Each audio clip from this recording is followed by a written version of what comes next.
ఆ మాట విన్న మహర్షులందరికీ ఎంతో ఆనందం కలిగిందట. ఆహా, ఏమి భాగ్యము!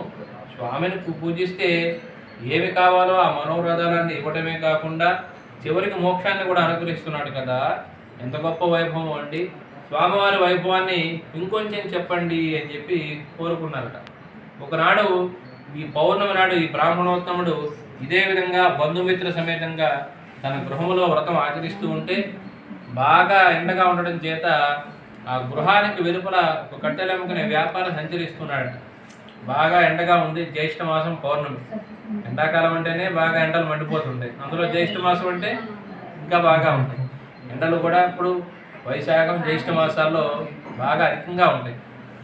ఆ యొక్క వ్యాపారి దాహాన్ని తీర్చుకుందాం కదా అని చెప్పి ఆ కట్టెల మూట పక్కన నింపి ఈ చేసుకుంటూ ఉన్నాడు. వ్రతం అయ్యేంత వరకు అక్కడే స్థిమితంగా ఉన్న యొక్క కట్టె